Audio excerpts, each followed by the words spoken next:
Yodcast kembali di episode 3. Kali ini spesial karena kita kedatangan tamu narasumber pertama kita. Yodcast by Adio and Yes. Tio sekarang kedatangan tamu namanya Mas Frelon. Oke Mas Adio, Oke. silahkan kasih intro dulu. Ya, selamat malam para subscribe kita aja. Yodcast Licious. Yodcast. Yes, Malam hari ini Yodcasters. spesial kita ketemu kembali dan malam hari ini spesial juga kita kedatangan tamu. Jadi kalau selama ini tamu kita hanya kita berdua, nggak ada tamu. Malam hari ini spesial. Dan ini sebenarnya tadi kita udah ngobrol nih. Kita ngobrol prolognya kepanjangan. Maksudnya untuk di-record ternyata belum di-record. Nah, ini biasanya kesalahan teknis-teknis ini menjadi bagian dari sesuatu Pembelajaran. yang pembelajaran untuk kita menyiapkan sebuah konten malam hari ini, tapi kita sangat bersyukur kedatangan narasumber pertama untuk di tamu kita di Yodcast. Beliau ini saya kenal, beliau ini adalah seorang banking. Beliau juga penghobi sepeda. Ya, kalau balapan udah di mana-mana. Balapan mengikuti istilahnya apa ya, turnamen lah atau apa ya begitu sampai ke touring ya. Sampai ke Sumeneb, sampai ke mana-mana. Wah, itu luar biasa sampai ke Bali juga ya, Mas? Belum. Oh, belum. Bali dan Batam. Iya, Bali dan Batam Bali, pernah Batam, ya. dan Toba. Ya. Danau Toba betul. Beliau pernah mengirimkan perjalanannya, goesnya. Jadi beliau seorang goeser, badannya dibentuk dari goes. Kemudian satu lagi yang malam hari ini menjadi tema kita adalah beliau adalah kalau dibilang memahami betul tentang kuliner. Ya, memahami betul tentang kuliner karena dulu tergabung di community Jalan Sutra. Kemudian beliau juga bikin makanan, resto makanan. Dan sekarang juga di masa PPKM ini juga beliau dengan maminya, nah ini ada makanan khusus yang beliau buat ya, jadi ini makanan khusus kedaerahan. Dan kalau itu nggak itu aja, Bro Tio. Ada kesamaannya dong. Kita sama-sama Apa? bapak-bapak gitu. Nah, Karena beliau Yodcast bapak ini podcastnya bapak-bapak nih. betul. Dan Gitu. beliau ini adalah ayah dari 2 orang anak, cowok cewek, yang cewek mau masuk ke universitas, lagi cari universitas ya Mas ya. Iya, lagi cari universitas. Dan yang cowok, nah ini Bro Tio masih tahu. Hmm. Beliau juga putranya ini suka kuliner. Nah kemarin salah satunya gue dikirimin nih minuman dengan kadar 40%. Nah tahu sendiri lah minuman apa. Udah gitu nggak Minuman bagi-bagi bahagia. gitu ya? Nggak Iya, bagi-bagi. Bahagia Aduh tega pertama. bener kau. nanti kalau kita kumpul ada itu Iya, ada minuman perjamuannya bahagia lah ya. sebutan. Minuman perjamuan, minuman bahagia. Oke, malam hari ini kita sambut kehadiran Mas Prelon Adi Chandra. Apa kabar Halo. Mas? Halo, kabar baik. Halo Mas Tio, halo Mas Adio. Siap. Senang sekali bisa jumpa. Wah, luar biasa. Oke, Pentio. Mas, ini kan kita mau ngomongin kuliner nih. Cerita dong, bagaimana sih seorang Mas Frelon melihat kuliner itu seperti apa? Makanan itu seperti apa? Oh, pertama makanan itu harus kita makan karena itu sumber energi buat kita. Setuju. Yang kedua, Harus habis. yang kedua, makanan itu kalau dimakan bersama akan pasti lebih enak. Oh, mantap.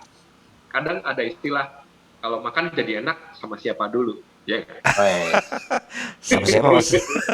Iya dong, sama anak, sama Sama istri, anak. sama keluarga. Kan pasti lebih enak kalau dimakan bersama. Jadi nggak usah jauh-jauh mikirnya. Terus yang ketiga, makanan itu wujud kebudayaan.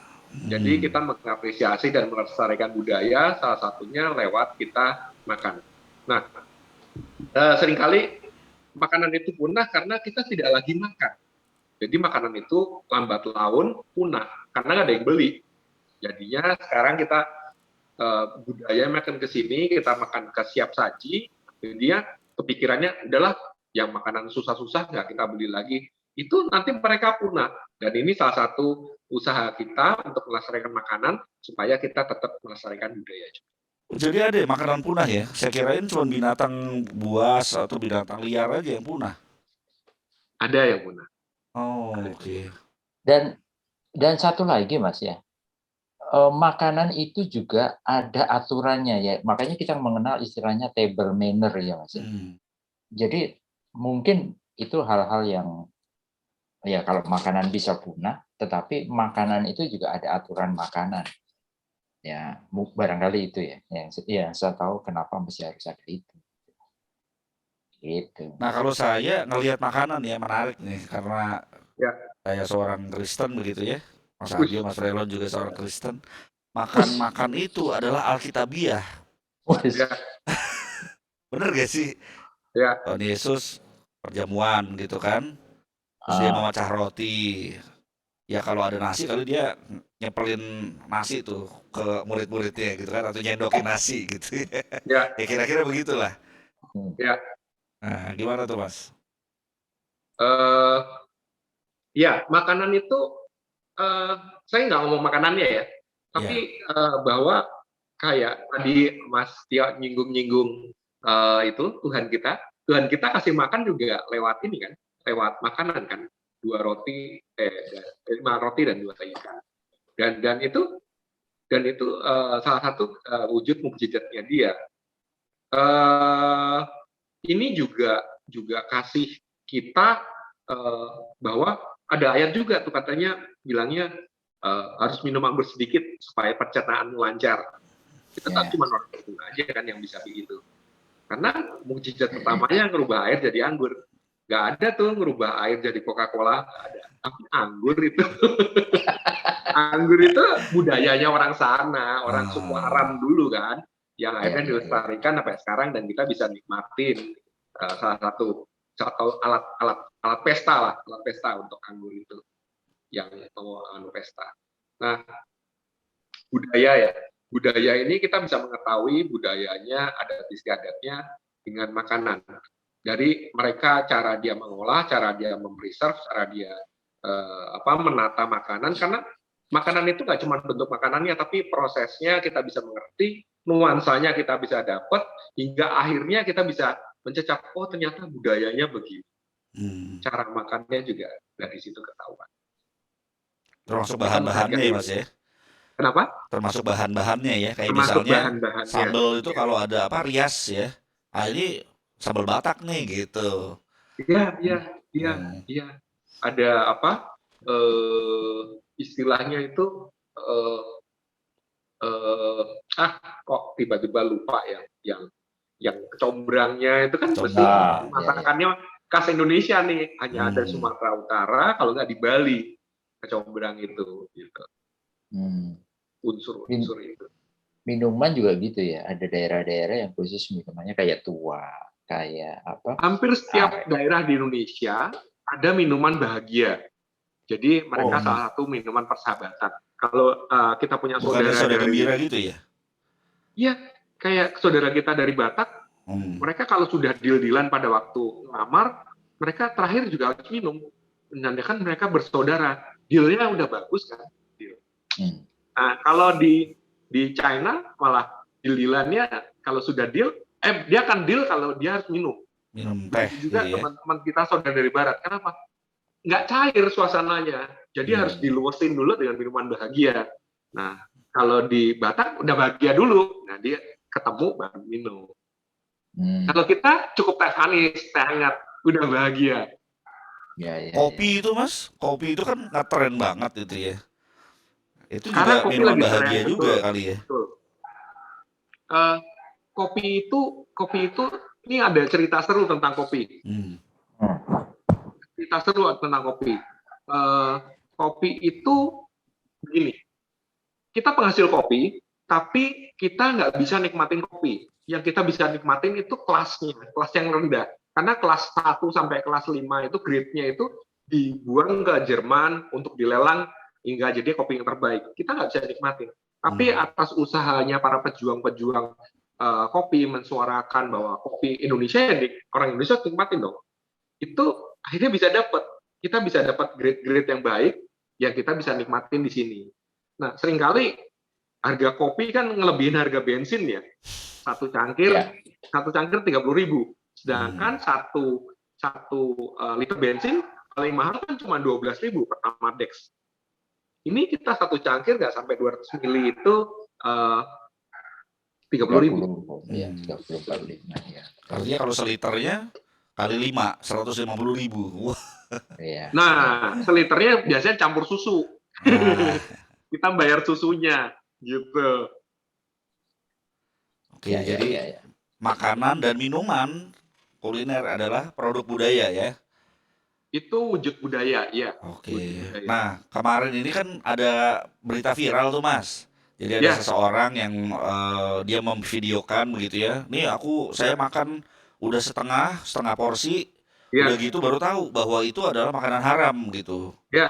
Ya. Nah, kemudian sih dia diledekin juga gitu sama netizen. Karena ya lo kok nggak teliti gitu kan. Nah, mungkin dia mencari sensasi budaya-budaya baru itu gitu ya. Ya. Nah, gimana Mas Aaron mendengar berita itu dan gimana tanggapannya? Gini, zaman sekarang itu informasi ada di HP ya. Kalau kita mau cari di resourceful kita bisa ngulik dulu bahwa kita kalau mau makan, saya itu seringkali cari dulu literaturnya. Dulu saya ingat sekali waktu saya SD itu diajak sama ayah saya untuk nikmatin sushi sashimi. Dalam benak saya ngelihat makanan dingin, potongan ikan mentah, makannya gimana gitu. Itu berkecamuk nih di dalam kepala saya. Pada waktu itu saya harus mencoba mengasah lidah saya supaya saya bisa terima. Otak sama lidah disamain dulu. Beda sama generasi anak saya, anak saya kan 21 tahun sama 18 tahun. Pada waktu 12 tahun yang lalu, pada waktu mereka masih usia 9 atau 8, mereka sudah mencari literatur sendiri. Udah zamannya internet terbuka. Makanan ini diambil dari sini, yang akan ada timbul rasa, itu akan rasanya manis, teksturnya seperti ini, itu udah dibayangin di otaknya. Pada waktu kita ajak, dia bisa menerima.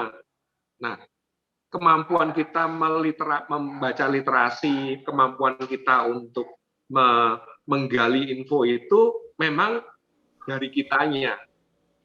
Nah, kalau tadi mostly mereka belum jauh untuk mencari literasinya ini. Jadi kalau orang bilang gampangnya sekarang belum piknik jauh tuh, kurang piknik, gitu.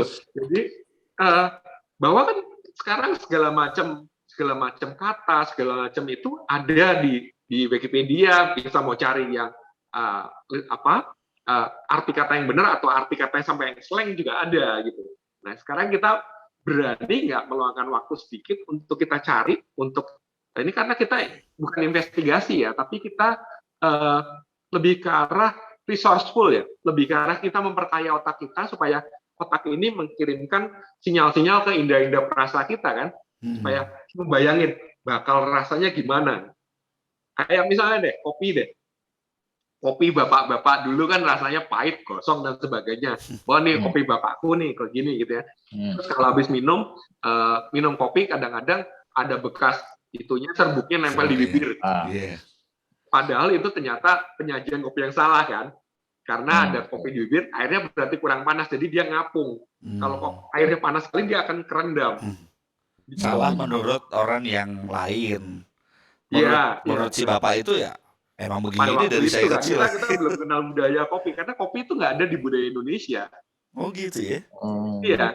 Karena kopi itu hanya ditanam di Indonesia supaya hasilnya itu dinikmatin sama gitu. Kayak karet, kayak banyak gitu. Ya, betul.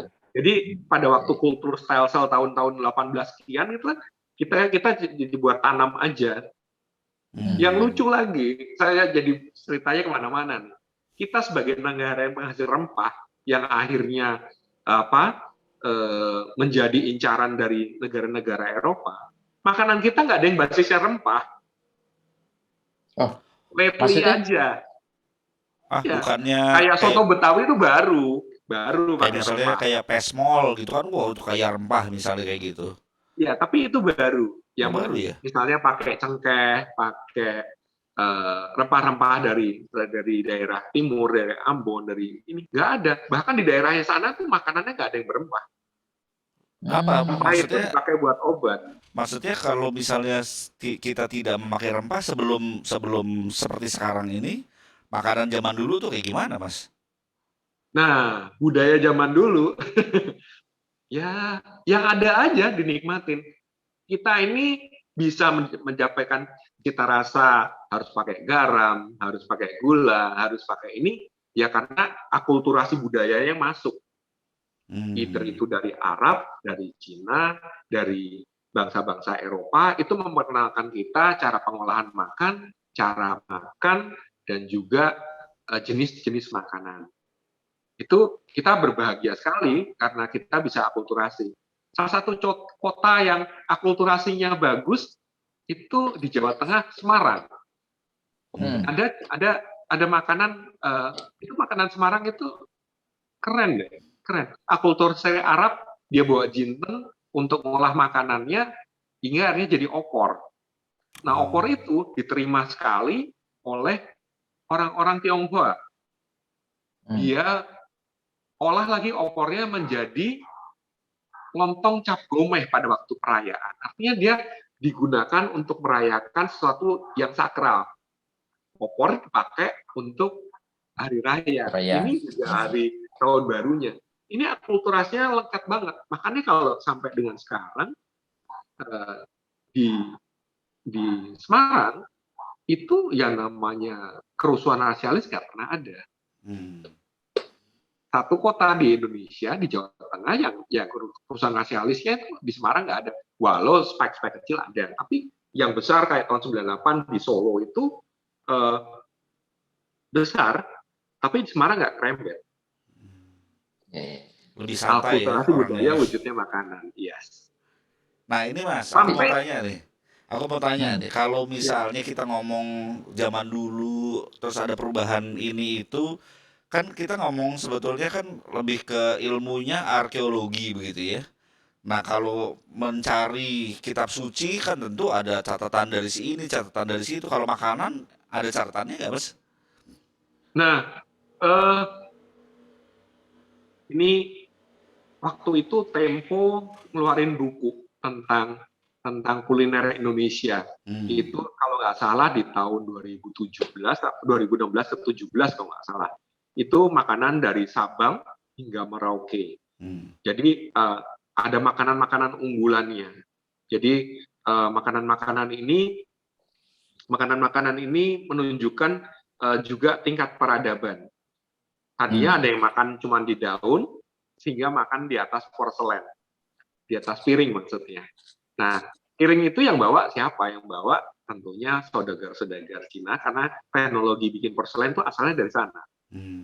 Dan juga cutlery, makan pakai sendok garpu itu bukan budaya kita. Gitu. Kita nyowok ya. Pakai suruh. Sambil duduk. Teknik pengolahan makanan juga demikian. Hingga akhirnya yang model diasap untuk supaya awet, dikeringkan dengan garam supaya nanti bisa dipakai dalam perjalanan. Itu juga teknik-teknik itu campuran budaya. Kita sudah punya ada, tapi dari budaya-budaya lain bercampur hingga akhirnya menjadi teknik masaknya jadi lebih baik, hingga makanan juga jadi lebih enak nantinya. Kalau boleh tahu ada perkiraan berapa ratus tahun yang lalu itu mau apa? Piring lah, sendok, terus penggunaan teknik pengasapan itu kira-kira berapa ratus tahun Mas? 1000 tahun lalu saya nggak tahu pasti ya. saya nggak tahu pasti bahwa memang kayak misal begini, Indonesia dulunya kan terdiri dari beberapa kerajaan-kerajaan yang ada di ini. Dari situ kita bisa lihat peninggalan-peninggalannya, ada porselen-porselennya nggak, ada alat makannya nggak, ada uangnya nggak. Dari situ mungkin bisa dibilang itu tingkatnya. Nah, model saya pernah peradabannya baca satu bukan ini sih, satu tulisan. Kita tahu kalau kita setiap mau masuk rumah baru, mau masuk usaha baru, kita bikin nasi tumpeng. Iya. Nasi tumpeng. Tumpeng itu ternyata singkatan. Mekune lempeng. Jadi kita berdoa itu lempeng langsung ke Tuhan. Permohonan kita tuh ke Sang Hyang. Jadi supaya kita dikabulkan permintaan kita. Dan bentuknya kayak piramid ya. Kalau mau ngomong-ngomong. Bentuknya kayak gunung. Memang gunung, bukan piramid. Gunung ya? Gunung. Ya, gunungan. Karena di puncaknya itu dia naik. Di Ubo Rampenya, Ubo Rampe itu apa ya? Temennya nasi tumpeng ini. Itu pada zaman itu di kerajaan-kerajaan dulu itu tidak sederhana sekarang. Sekarang itu kan paling top ada udang galah, balado udang, ada empal daging, ayam goreng, terus tempe manis itu apa? Sambal goreng tempe. Tempe manis, telur dadar, timun, terus apa lagi? Urap 7. 7 itu tanda setuju. Jadi Ubo Rampe harus bersifat 7. 7 itu melambangkan setuju. Jadi seluruh alam ini menyetujui permohonannya supaya diterima sama Sang Hyang. Filosofinya di sana. Nah, lebih serunya lagi, kita dididik dengan cara yang salah nih. Seru bang, serunya begini. Kita kalau matang tumpeng, Mas Tio sama Mas Adio, yang dipotong mananya dulu? Biasanya atas. Atas kan? Padahal atas itu adalah puncak dari perjuangannya dia. Kok yang diambil di atas? Ini yang akhirnya ke bawah. Kita kepengen sampai di atas buru-buru. Potong kompas. Akhirnya jadi budaya korupsi. Yang penting udah sampai tujuannya. Padahal yang diminta proses kayak inilah sang juru selamat kan mintanya kita nikmatin prosesnya. Ambil dari bawahnya. Yang diminta tuh ambil dari bawah. Yang aslinya tuh ngambil dari bawah. Karena ngambilnya tuh di kedua bawah. Coba deh, kalau kita bikin gunungannya itu, kalau diambil atas, empuk nggak paling atas? Nggak enak, keras. Kalau ngambil dari bawah, itu empuknya minta ampun. Apalagi makin jeru kan, ambilnya pas jeru-jeru gitu. Empuk nasinya. Itu yang dikasihkan yang pertama. Ini saya setiap ada acara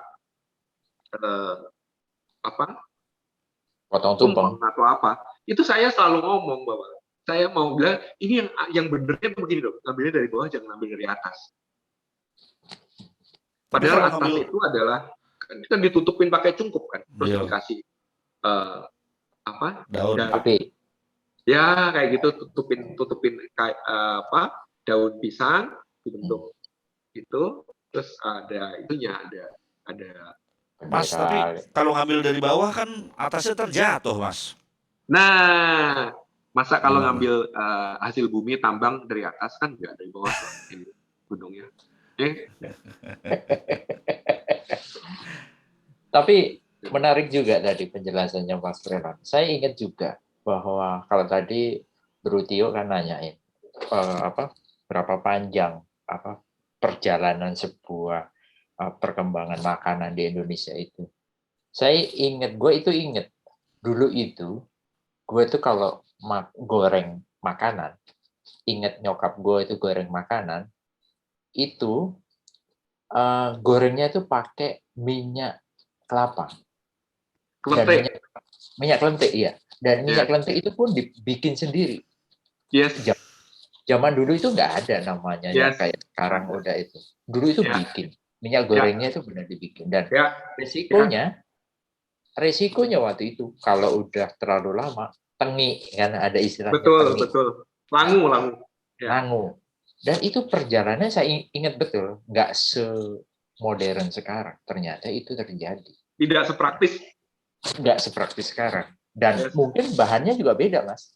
Minyaknya Ya. zaman dulu kelapa, kalau sekarang kan sawit atau yang Ya. Ya marga, kelapa nggak tahu. murni mahal Ya. Mas sekarang Mas.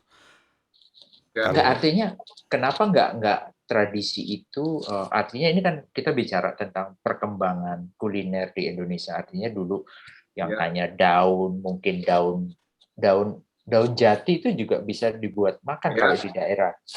Buat alas tempat makan. Buat alas makan, Ya, terus Cirebon. daun pisang kayak gitu tuh. Ya. Jadi ya memang Indonesia cukup unik untuk kuliner-kulinernya. Dan Ya. saya ingat juga, ini juga gini Mas, salah satu keinginan kita itu kadang-kadang gitu, kalau kita pergi jalan, ke kota mana saja, kita itu pasti apa yang kita cari pasti pertama kali adalah makan. Ya kan? Kalau kita misalkan ke Jawa Timur atau ke Jawa Tengah gitu, pasti datang ke kota itu, ini ntar makan di mana? Ke Malang, apa Malang? Ke Malang itu ada rawon. Rawon ikan jangkrik. Ada pecel kawi, ya. Jogja. Ya kalau Jogja gudeg lah, gudeg gitu. Ya. Solo itu tangkleng. Tengkleng. Nasi liwet. Nah, nasi liwet. Sama ada satu lagi tuh. Di Solo itu ada nama modern tapi khas Solo. Apa itu Mas? Timlo. Timlo sama sosis Solo. Sosis Solo. Ya. Sosis Solo itu bukan sosis. Bukan sosis. Bukan. Menipu itu namanya. Tapi itulah. Jadi ya ini memang banyak kuliner di Indonesia yang punya ciri khas dan itu menarik untuk kita coba. Gitu. Nah, ngomong-ngomong ini Mas, kalau untuk di sekarang ini kan kita ngelihat PPKM ini mengharuskan kita ada di rumah. Dan kepraktisan ya, tadi kita bicara tentang sejarah makanan. Tapi sekarang itu makin orang dipraktiskan. Udahlah, lu nggak usah capek-capek masak, lu pesen aja, makanan datang. Fenomena ini menurut Mas Freron gimana? Tuntutan zaman Mas, bahwa semua ini kan mintanya serba instan, serba cepat, dan serba dekat. Ya kayak kita lihat lah sekarang, pasar tradisional itu sudah sedikit peminatnya, karena memang sebagai dari kita, bahkan anak-anak kita sudah terbiasa untuk pergi ke pasar untuk mencari sesuatu. Yang lebih dekat lagi, mereka kalau berani mau keluar rumah kan ada sekitar toko-toko retail kayak Indomaret, Superindo, kayak Alfamart, dekat rumah, jalan 100-200 meter untuk bisa sampai ke situ. Nah itu kebutuhannya bukan dari pagi sampai sore, hampir semuanya yang kita cari mungkin ada di situ. Nah, terlebih lagi sekarang, anak-anak ini sudah satu anak, satu nyawa ini satu handphone. Bahkan nyawanya mereka ada di handphone tersebut. Maksudnya ada imaninya gitu loh. Ada uangnya, ada OVO, ada GoPay, ada Dana. Kan nyawa mereka ada di situ ya. Nah, Bapak tinggal transfer ya Bapak. Iya, dikonversi masuk ke situ kan gitu. Ketimbang masukin ke rekening, mereka belum cukup umur kan, kalau punya rekening bank minimal 18 tahun belum punya KTP. Nah, kalau OVO kan nggak perlu. Tinggal masukin nomor rekening udah masuk. Nah, mereka bisa mengakses barang-barang itu untuk mereka bisa milikin, mungkin lebih cepat dengan dipencet-pencet aja mereka bisa datengin, mau same day, mau besok atau mau 2 hari kemudian. Itu yang mereka habit itu sudah terbentuk, dan kita itu ya kayak semakin individualis sih, bahwa tingkahnya mereka itu udah zaman udah mintanya ke situ. Bahkan sekarang yang dulu mereka waktu sekolah mereka curi-curi waktu untuk lihat HP, sekarang mereka harus lihat HP all the time untuk mereka dapetin ilmu, ya kan? Kebalik semuanya. Dulu ke sekolah HP harus dihubungin tempat guru. Sekarang dia pakai HP-nya untuk ketemu guru gitu kan. Nah, Malah dimarahin kalau nggak bawa malah HP. dimarahin gitu kan. Nah, kalau Ya, ya. ditanya, kita juga berubah. Berubahnya dalam arti, dulu mungkin kalau saya di kantor, saya akan cepat cari teman untuk makan bareng supaya kita bisa melawak bareng, bunuh waktu bareng, ngilangin stres bareng. Karena tadi kita makan enak, makannya dengan siapa kan gitu.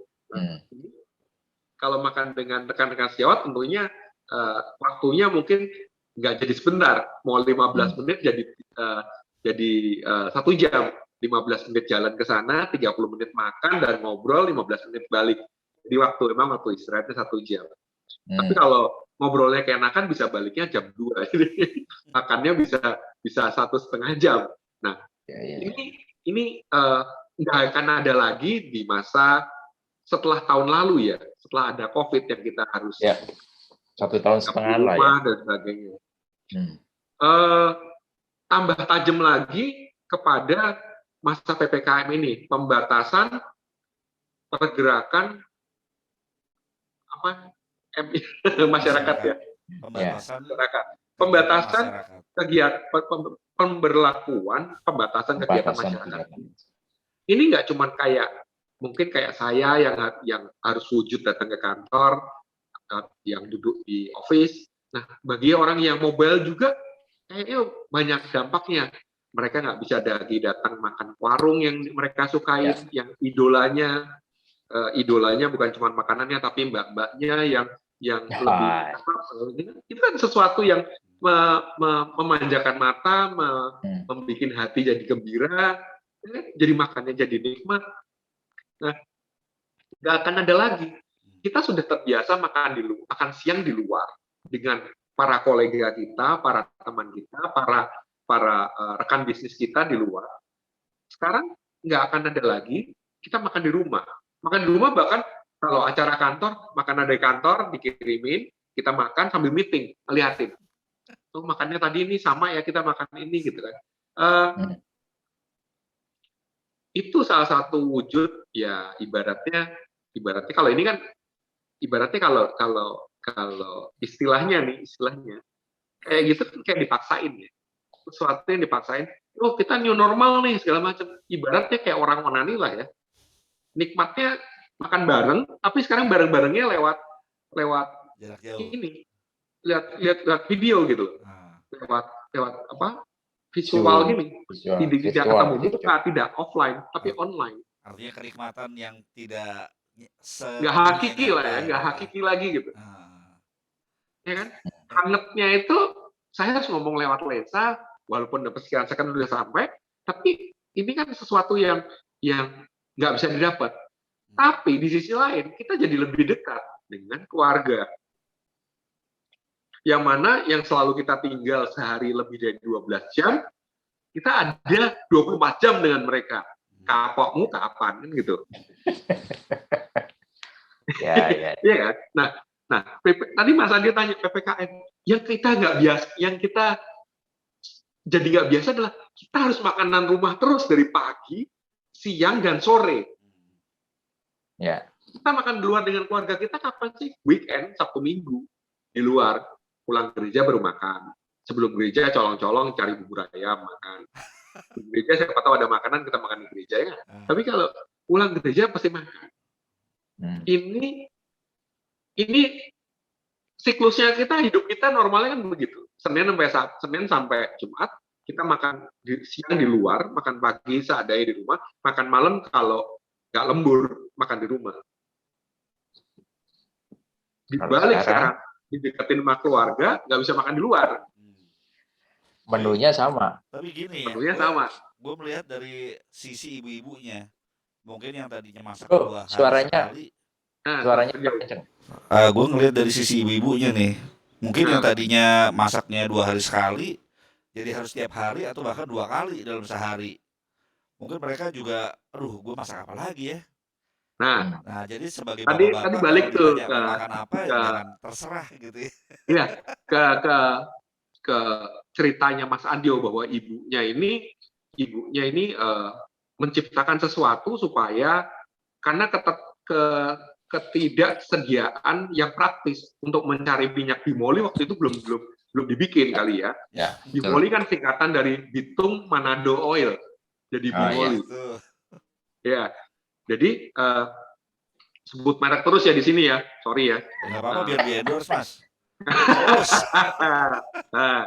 Nah, ibu-ibu zaman itu supaya bikin suaminya betah di rumah harus melakukan aksi-aksi ya.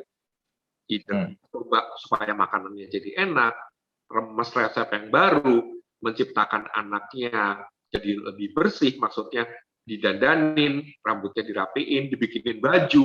Jadi hampir bisa dibilang generasi ibu saya atau nenek saya itu Wonder Woman, Superwoman ya. Jadi mereka semua serba bisa, rumah bersih, anak-anak pendidikannya terjamin, suami bahagia. Ya kan, kalau istilahnya dulu kan dapur, sumur, kasur ya. Jadi ini dilengkapi oleh sama istri gitu. Kalau sekarang kan, aku nggak tahu ya kalau sekarang, aku nggak pernah ngomong lah ya. Tapi para wanita zaman dulu ini menguasain betul supaya sang pemberi hidup ini yang dalam arti suaminya ini betah di rumah, nggak lari kemana-mana. Jadi penguasaan ilmunya memang harus kuat. Jadi memang ibu itu tulang punggung keluarga supaya rohnya ini nggak lari, gitu kan. Nah, sekarang kayaknya kita semua serba dipaksa. Kayak kalau ada istilah karbon dikasih tekanan itu jadi intan. Batu bara kalau dipanasin terus lama-lama jadi intan. Dan sekarang kayaknya demikian. Kita dipaksa terus untuk kita melakukan ini. Yang keluar kan ide-ide cemerlang ya. Ide-ide cemerlang dalam arti kita harus keluar dari masa kayak gini, tapi untuk tetap hidup. Tentunya jurus-jurusnya nggak sama lagi kayak waktu kita tidak terbatas. Waktu masih bebas. Sekarang terbatas ya, jurus-jurusnya adalah kita harus lebih kreatif lagi, menciptakan orang ini bisa betah ada di rumah, walau dengan kondisi yang terbatas. Kita nyalain AC misalnya, saya nyalain AC pada waktu tidak WFH itu paling cuma malam ya untuk waktu tidur. Sekarang ada di rumah, AC-nya nyala terus nih. Kan ongkos listriknya makin lama makin naik ya. Justru gitu. itu paling dibutuhkan itu. Nah, itu dia gitu. Kita kerja di tempat kerja AC-nya dingin betul kan. Kerjanya nyaman. Kalau di rumah nggak pakai AC, aduh kok baru jam 12 sudah letih banget gitu kan. Oh, ternyata nggak pakai AC. Jadi luxury yang kita terima waktu kita kerja itu kayaknya udah nggak kita dapat lagi. Kantor juga jadi lebih untung kali ya. Karena kita bayar internet sendiri, bayar listrik sendiri untuk kerja gitu kan. Ya, betul. Dengan mungkin ada beberapa yang harus masuk kerja itu dibayar uang transport. Udah nggak perlu, company nggak perlu bayar uang transport lagi.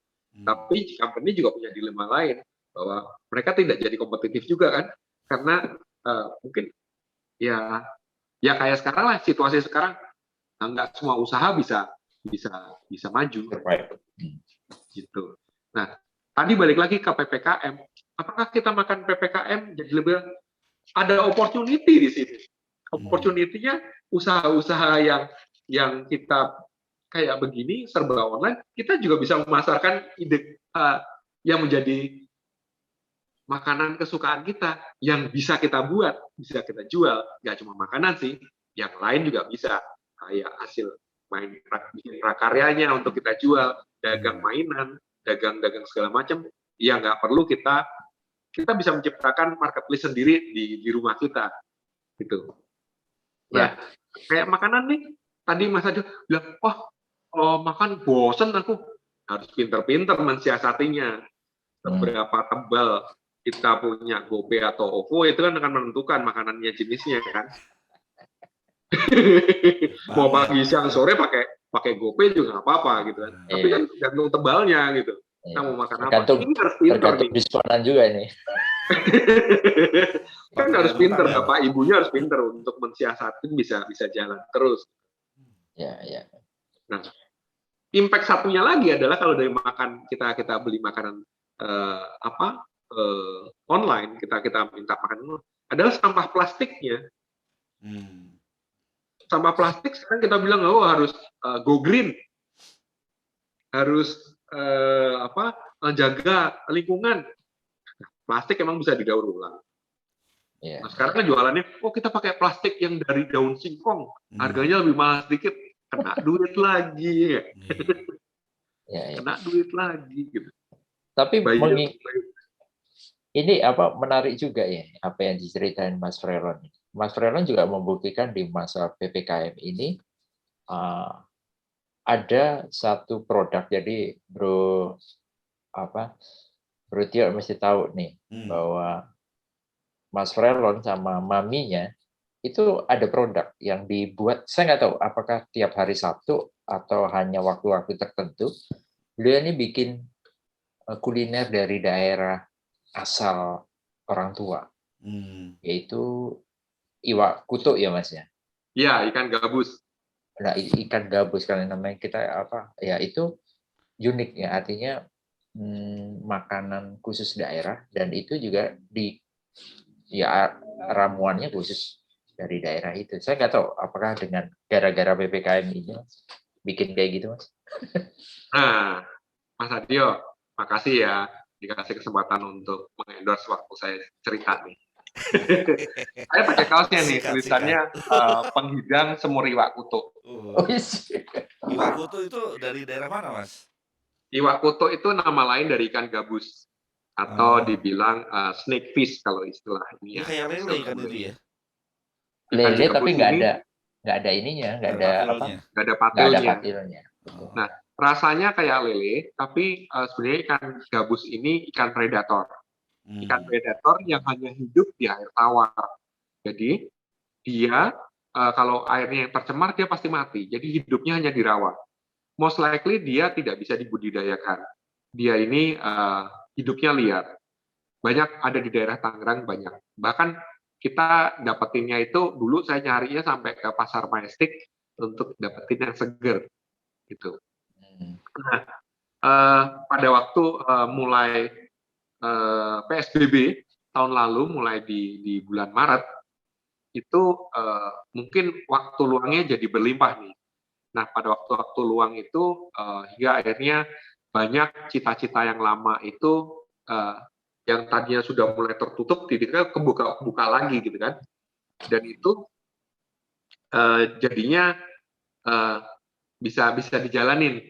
Salah satunya bagaimana masakan di daerah saya yang oleh ibu saya itu dijadikan masakan tetap andalan keluarga, itu bisa dikenal sama orang lebih banyak. Saya istilahnya nggak mau berjualan, tapi saya bilang itu bisa, makanan itu bisa dikenal, jadi lebih banyak orang lain bisa ikut mengapresiasi, dan akhirnya resep pusaka ini jadi lestari.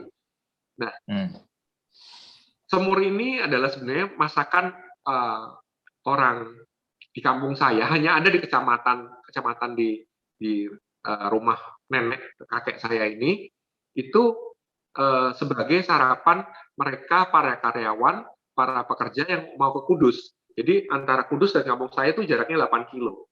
8 kilo pada waktu itu naik kereta atau naik sepeda. Biasanya sambil nunggu keretanya lewat, itu ada warung yang menjualan semur. Semurnya itu tidak seperti warna, kalau kita ngelihat semur, hitam kecoklatan gitu ya, coklat kehitaman karena pakai kecap. Ini kecapnya tipis sekali karena pakai kuah santan. Dan ini salah satu ikonnya adalah ikan gabus. Ikan gabus ini biasanya dipotong menjadi 3 bagian, ekor, badan, dan kepala. Yang paling murah itu buntut. Daging agak mahal dikit. Kepala paling mahal, crown-nya kan, kepala bagian mahkotanya. Itu once kalau udah. Jadi, mau yang lebih murah lagi ada, pakai tahu atau tempe. Mau yang proteinnya tinggi pakai telur. Jadi tergantung stratanya juga ya, tergantung kemampuan orang mau jajannya. Maka aku pakai tahu aja, jangan tahu. Ya udah, pakai nasi, pakai tahu, siapa yang kasih tewel dikit. Nah, ini jadi mereka. Tapi kalau mereka yang udah mau luxury dikit, makan pakai semur iwak kutuk, pakai kutuknya. Jadi mereka full protein, dari protein nabati maupun dari hewani. Nah, Kudus ini kan unik ya, karena di situ banyak pabrik rokok. Pabrik rokok ini bukan rokok yang biasa, tapi kretek. Kretek kan pakai saus ya, sausnya ini campuran dari cengkeh, dari segala macam. Ternyata karena saus ini jadi manis dan kalau di rokok itu harum, itu gimana kalau bisa masuk ke dalam saus-sausnya ini dalam bumbu masak, hingga makanan yang ada di semur iwak kutu ini juga mengandung rempah, itu either pakai jahe, pakai ayu manis dan cengkeh. Jadi apa yang dirasa dari makanan ini adalah mereka itu punya cita rasa, selain rasanya itu apa, boleh harum, boleh hangat karena ada rempah tersebut, dan tentunya habis makan jadi kenyang. Mas, Kita ikan nanti gabus itu yang mengandung apa itu ya? Yang kalau orang udah parah di ICU biasanya ya, kalau nggak salah. Apa Wah Mas, coba pasti ya ceritakan udah Mas. googling. Ini loh yang saya suka. Orang tuh resourceful ya. Jadi Wah, tidak hanya mengandung protein, ikan gabus itu mengandung albumin. Artinya albumin. untuk pembentukan sel-sel baru, apabila ada yang luka, yang luka parutnya itu bisa digantikan untuk membentuk sel baru. Orang patah tulang, orang sakit, orang ini cocok sekali kalau kena dibantu untuk recovery-nya dengan albumin yang berlimpah. Itu di bagian apanya Mas? Di seluruh dagingnya atau di kepalanya atau Daging, gimana? iya daging. Oh, daging ya. Oke. Ya. Kalau Berarti kepala kalau kan sensasinya orang makan kepala itu kan beda lah. oh, ya dan ya. diharapkan Nggak tuh semua jadi orang bisa kepala sih. biasanya gitu ya kalau makan kepala. Iya. Makan das nih, makan das gitu. Biar jadi pemimpin katanya. Nah, biar jadi pemimpin. Jangan makan bruto gitu. Ntar nggak jadi apa-apa gitu. Padahal Nanti paling enak ya. nanti kita izin Mas, boleh nggak nanti link untuk bisa dapetin iwak kutu ini, kalau pesan secara khusus, boleh nggak nanti kita Bisa, masukin di bisa. deskripsi kita. Bisa. Jadi kita kupasan kita kan ada, Iya. mumpung. Iya. Siapa Kalau tahu di langsung IG kan booming. @relonadi.c. Kalau ini pakai nomor HP saja. Oh siap. Oke. Terus itu kalau jual semur itu hanya makan di tempat dan dibawa atau sampai dikirim keluar kota atau gimana Mas? Saya memanfaatkan teknologi masa kini, yaitu Gosen atau Paxel atau Help ya, untuk bisa dinikmati. Cuman saya masih kirim pakai yang untuk within the city. Kalau yang udah luar kota itu saya belum berani karena ini mengandung santan. Jadi kalau sudah harusnya bisa sih di frozen segala macam untuk dikirim. Cuman saya belum coba. Nah, jadi sementara ini jangkauannya sementara paling jauh ini mana? Paling jauh adalah ke Gunung Putri. Oke. Bogor ya. Bogor, ya. Oke. Paling jauh Bogor. Jakarta. Boleh juga itu nanti. Oke. Nah, isinya itu kalau untuk satu porsi, isinya tahu, tempe, telur, daging sapi, dan ikan gabus. Ini satu porsi ini itu cukup untuk 2 orang sekali makan. Ya. Gitu. Ya. Nah, saya mau cerita juga nih, ternyata kesempatan ini dibaca oleh anak saya yang laki.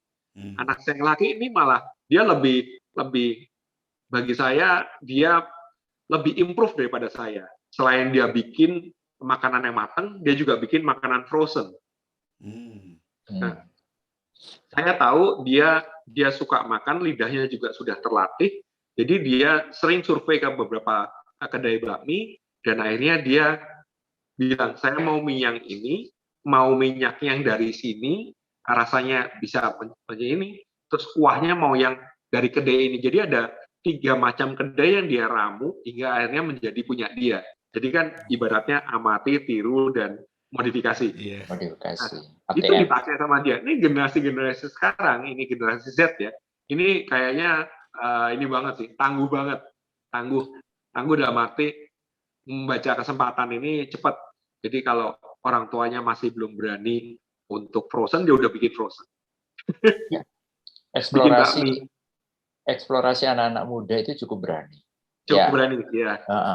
Ya gini, gua ngeliat gitu ya Mas, yang kayak kemarin dikirim minuman itu ya.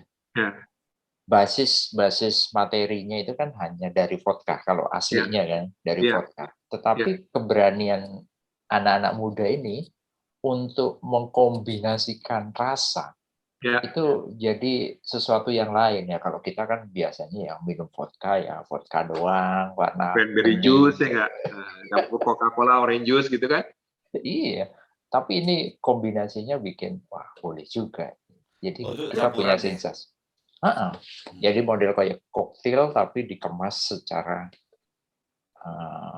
minuman yang udah, dan itu khusus ya, spesial untuk dijual. Enggak, ya memang itu akan minuman keras jadi hanya spesial pemesanan tertentu saja. Minumannya liquid, Mas. Dampaknya keras. Hasilnya kata-kata ya, makanya disebutnya kata-kata. Menarik.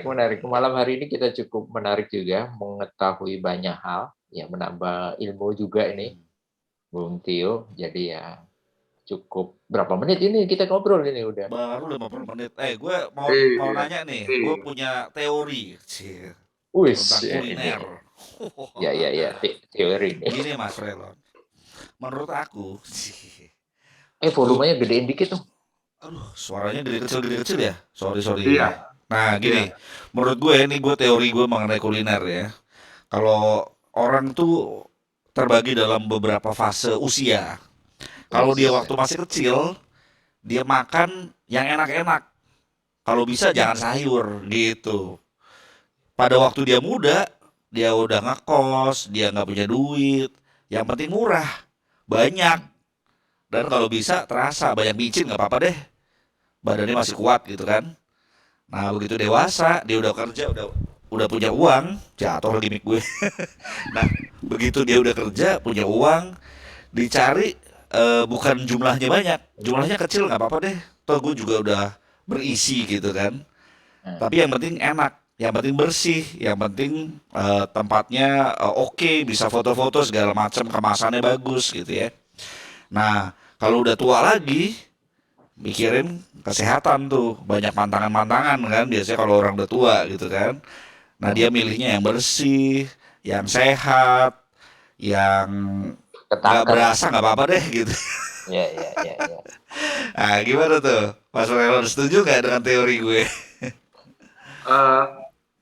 Setuju apabila pada waktu mudanya poya-poya. Jadi tuanya udah sakit-sakitan ya. Artinya poya-poya dalam arti nggak dikontrol. Hmm. Saya pada waktu tahun 2013,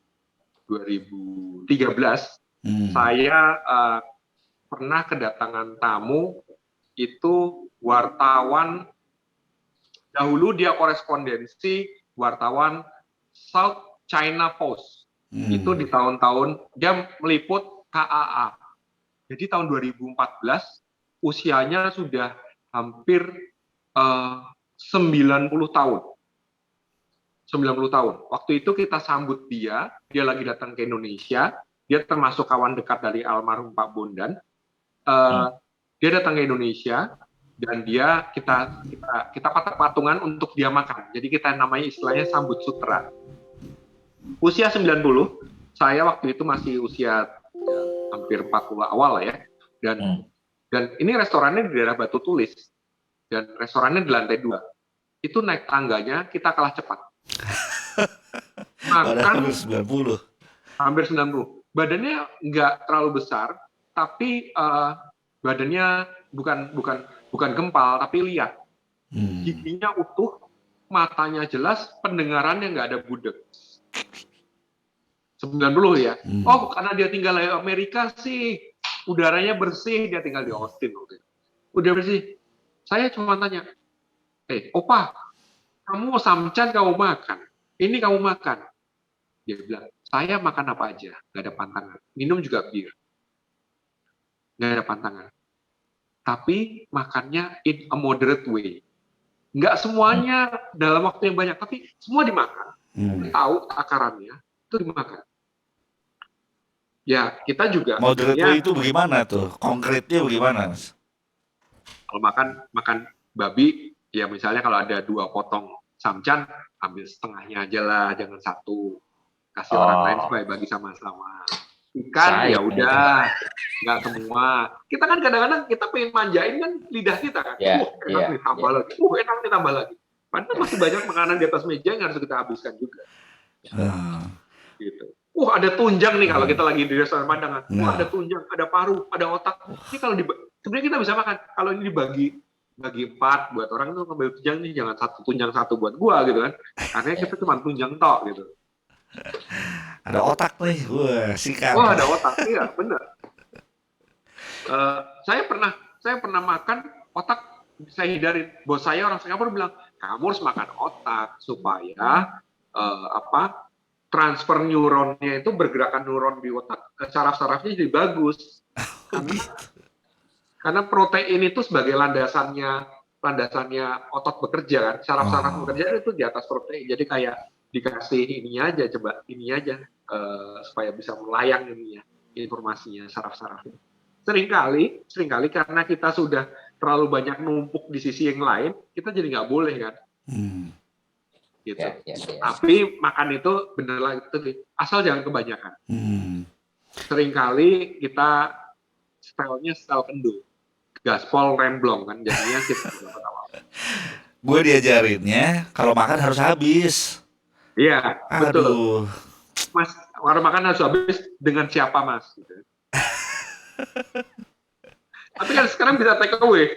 Iya sih. Iya. Apalagi kalau makan di warteg langsung nasinya segunung gitu kan. Mantap ini baru. Ya. Nah, itu ada kan ilmu nutrisinya kan. Dulu kita nggak punya pemahaman nutrisi bahwa kita harus perbanyakin protein ketimbang karbo. Saya diceritain anak saya mungkin source-nya banyak bahwa pemain-pemain bola ini secara nutrisi dan hidup sehat ini setelah tahun 94 baru dia dibenerin. Sebelumnya itu ngawur, main bola ngerokok, main bola makannya ini nggak ditaker segala macam. Sekarang udah ditaker kan dia sama ahli nutrisi supaya supaya dia daya tahannya jadi lebih baik, cara larinya jadi lebih cepat dengan asupan nutrisi dan energi yang tepat, supaya mereka juga bisa punya endorfinnya juga jadi kebentuk gitu loh dengan makan yang benar. Dan kalau nggak salah ini mas, nggak gampang cedera itu. Ada bagian-bagian tertentu yang supaya jadinya nggak gampang cedera gitu. Ligamennya jadi baik. Suruh makan kolang-kaling kan salah kan. Jadi sebenarnya tadi kalau dibilang makanan adalah budaya, bahwa budaya kita ini sangat kaya. Bener, sangat kaya. Kalau kita mau berani eksplorasi. Sampai kita bingung kok makanan andalan orang Indonesia apa. Saking banyaknya loh ya. Rendang katanya ya. Nggak taunya sekarang rendang dan nasi goreng. Nasi goreng malah justru makanan favorit. So, setiap restoran, Mas pasti ada. Arjo kalau ini selalu ada nasi goreng, sop buntut. Itu makanan comfort food yang setiap restoran harus punya. Sama mie goreng. Nasi goreng, mie goreng, dan sop buntut. Itu setiap restoran yang ada di hotel segala macam pasti ada. Ya, betul. Comfort foodnya. Mas Adio terakhir, sikat. Ada nggak pertanyaan terakhir? Kalau nggak gue nih yang masuk nih terakhir nih. Gue mau nanya lagi nih. Kalau nggak, oke, gue masuk ya. Oke, gue mau nanya nih, karena makan adalah sebagai budaya. Gue dan teman-teman kantor nih, kita punya grup ya, namanya Solidaritas Bacot. Nah itu ada podcastnya juga tuh. Nah kita pernah berteori begini, kenapa kok setiap warteg itu punya satu mbak-mbak yang genit? Karena itu supaya menambah pengunjung mungkin gitu ya. Nah bagaimana pandangan Mas sebagai pengusaha kuliner? Apakah perlu itu bumbu-bumbu genit itu?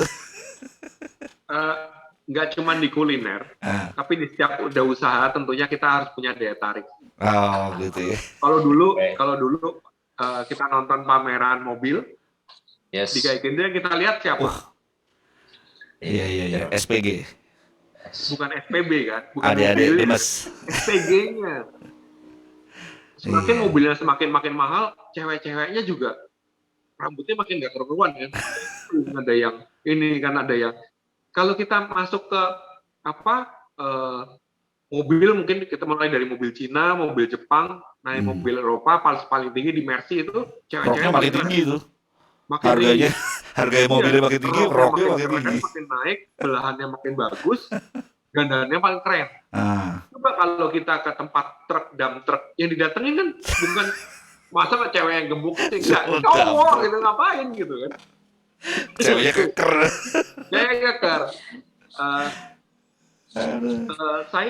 Saya pernah ada satu warung Jawa Timur Nah, yang saya dulu saya pernah ditempatkan di Puri Indah, dekat pusat Puri Indah, kayaknya sekarang masih ada di pojokan. Warung Jawa Timur itu jual nasi rawon, ayam goreng dan sebagainya, makanan Jawa Timur.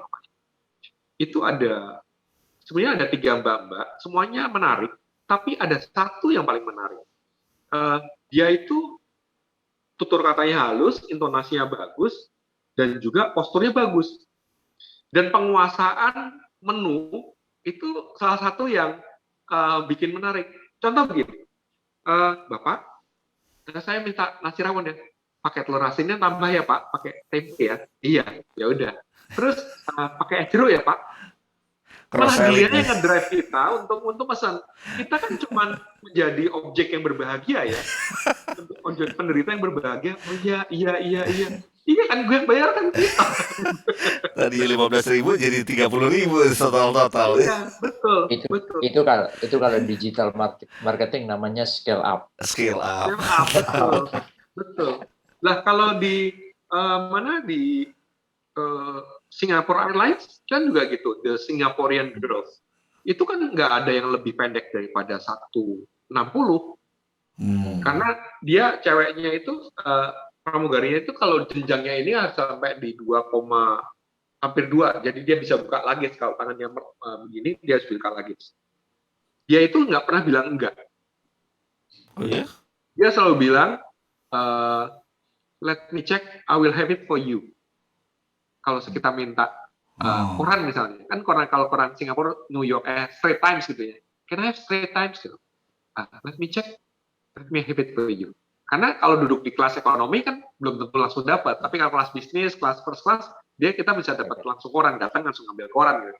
Tapi di Singapura yang ekonomi belum tentu kedapatan. Kalau kita nggak dapat, kita bisa tanya. Dan itu jawaban-jawaban semuanya terlihat menarik. Yang biasa jadi menarik, yang cantik jadi bikin kita tertarik kan gitu. Terjadilah transaksi. Gue jadi pengen ngomongin ini nih, makanan di perjalanan nih. Apa kesempatan lain apa sekarang aja nih? Ini nggak tahu, ini Mas Frelon masih ada waktu atau kita nanti, ini sebenarnya banyak hal yang lagi. Boleh ya Mas ya? Nanti dipotong-potongnya bisa nggak? Misalnya nggak usah, 10 menit aja lah, nggak apa-apa ya. Makanan di perjalanan. Gimana? Gue ingat makanan di perjalanan itu adalah rantang atau nasi timbel dimakan di kebun teh. Aduh, nikmat banget. Oh, ini ngomong piknik. Tapi kan di pesawat terbang juga kan menarik juga tuh. Misalnya kita pergi ke suatu negara gitu ya. Kita tentu nggak dapat nasi goreng nih dari sini. Kita dapatnya makanan negara sana gitu ya. Gue pernah ke Sri Lanka, misalnya dapat makanan apa ini gitu ya. Cobain, enak juga ya. Gitu. Nah, itu kan perjalanan di dalam perjalanan kita butuh hiburan, kita butuh kunyah-kunyah. Kita butuh mengenal juga tujuan kita, misalnya budaya ya, ngomong budaya tadi ya. Nah, gimana Mas Reron, makanan dalam perjalanan? Oke, saya mau cerita dulu. Kalau saya secara rutin pulang kampung. Kampung saya di Kudus, itu sekitar 480 kilo kalau dari Jakarta. Perjalanannya mostly lewat mobil, jalan darat. Pada waktu tahun 70-80, itu restoran belum banyak yang buka, sehingga ibu saya mempersiapkannya sedemikian rupa, kita bawa arem-arem, Hmm. terus kita bawa termos yang isinya es batu isi pakai sirup, dan termos yang isi minuman hangat.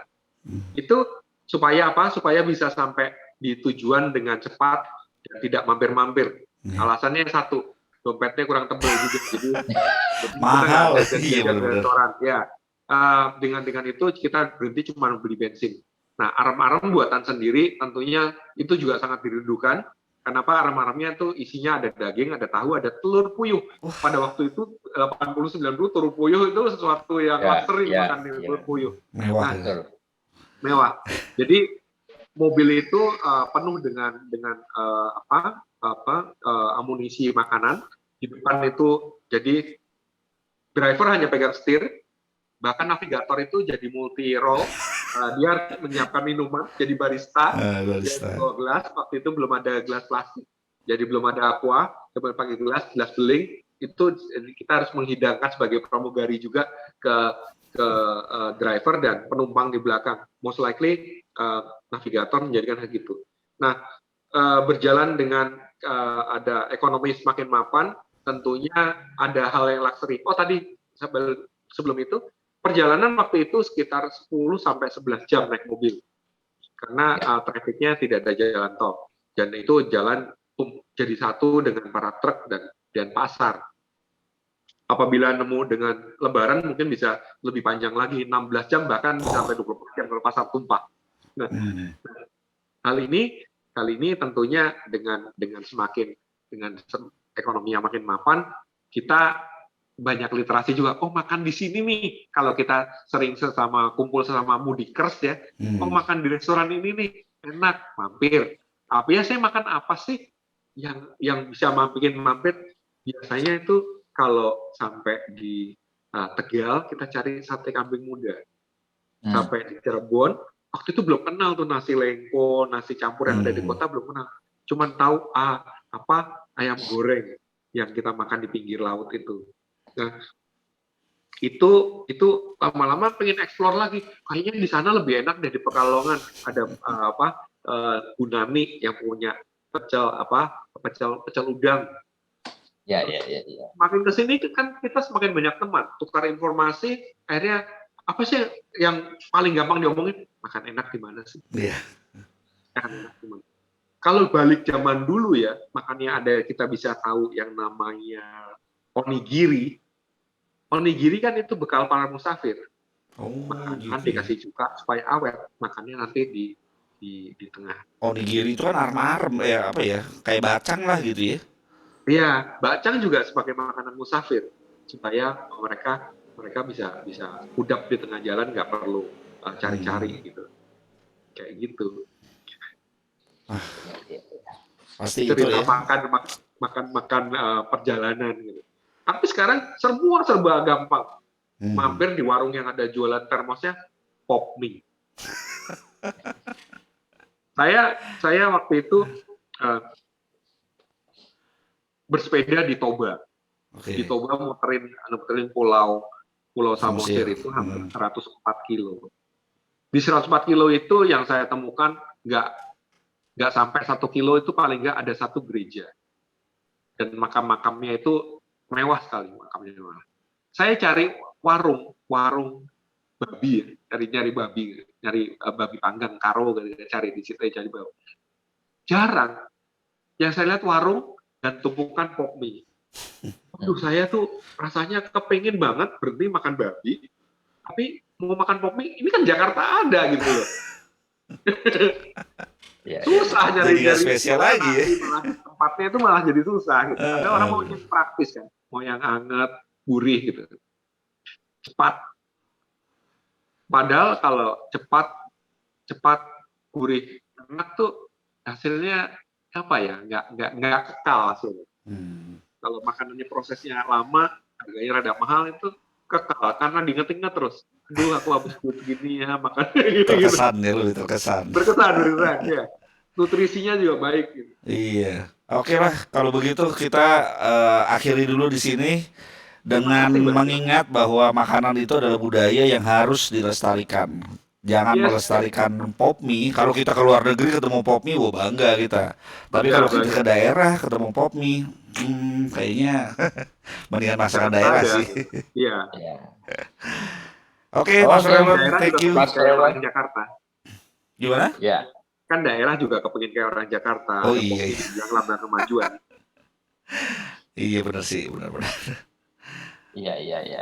Oke, Mas Relon, terima Terima kasih kasih. semua Thank untuk you. perbincangan malam hari Matur ini. nuwun, matur nuwun. Jangan kapok Nanti ya, diundang lagi ntar. Siap. ada topik yang lain nih, yang Siap, berikutnya. Goes belum goes ya kan? Iya, Ah. makanya itu masih banyak. Nah, Gitu. oke. Oke, semoga ada hikmahnya perbincangan kita pada malam hari ini. Dan Kalau- menginspirasi tentunya, Ya, dan menginspirasi tentunya untuk ilmu-ilmu baru, khususnya untuk kuliner buat teman-teman Yodcaster. oke. Terima Selamat kasih Mas malam. Relon. Sampai Terima kasih. jumpa. Merdeka. Sampai jumpa. Merdeka. Merdeka.